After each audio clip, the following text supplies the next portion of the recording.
2028 ခုနှစ်မှာ Arnacor ကုမ္ပဏီကြီးကကမ္ဘာလုံခြုံရေးအတွက်အဆင့်မြင့် drone စက်ရုပ်တွေကိုထုတ်လုပ်ပေးနေပါတယ်။ဒီစက်ရုပ်တွေကလူတွေကိုချိန်ချောက်မှုရှိမရှိချက်ချင်းစတင်ဖတ်ပြီးဆုံးဖြတ်နိုင်ပါတယ်။ Novak ဆိုတဲ့ TV တင်ဆက်သူကဒီစက်ရုပ်တွေကိုရဲတပ်ဖွဲ့နေရာမှာအစားထိုးဖို့တိုက်တွန်းပေမဲ့လူတွေကတော့ခန်းစားချက်မရှိတဲ့စက်တွေကိုမယုံကြည်ကြပါဘူး။ဒါကိုတက်တည်ပြဖို့ Novak ကစစ်တပ်ခေါင်းဆောင်တယောက်နဲ့အတူအရှိအလဲပိုင်းမှာစက်ရုပ်တွေရဲ့လှုပ်ဆောင်ချက်ကိုတိုက်ရိုက်ထုတ်လွှင့်ပြသပါတယ်။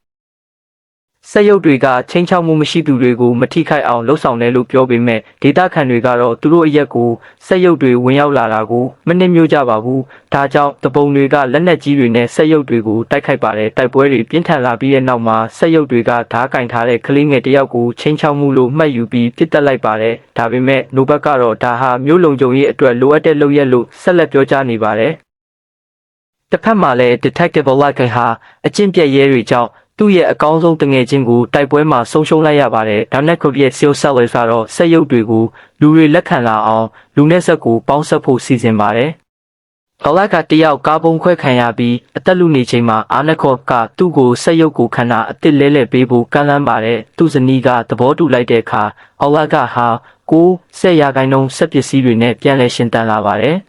။သူကစက်ရုပ်လိုအလုပ်လုပ်ရပေမဲ့သူ့ရဲ့လူသားစိတ်ခံစားချက်တွေကပြန်ပေါ်လာပါတယ်။နောက်ဆုံးမှာတော့ Olak ဟာသူ့မိသားစုအပေါ်လောက်ကျန်မှုတွေမှာသူ့ရဲ့ရဲဌာနကအကျင့်ပြတ်ရဲတွေနဲ့ Arnacor ရဲ့ပယောဂပါဝင်နေတာကိုသိရှိသွားပါတယ်။သူဟာအကျင့်ပြတ်ရဲတွေကိုဖော်ထုတ်ပြီးစိုးသွမ်းတဲ့ Sales Sellers ကိုရင်ဆိုင်ဖို့ဆုံးဖြတ်လိုက်ပါတယ်။စက်ရုပ်ဖြစ်နေတဲ့ကြားကမိသားစုပေါ်ထားတဲ့ချစ်ချင်းမြတ်တာကြောင့်သူ့ရဲ့စက်ရုပ် program တွေကိုကျော်လွန်ပြီး Sellers ကိုတိုက်ခိုက်နိုင်ခဲ့ပါတယ်။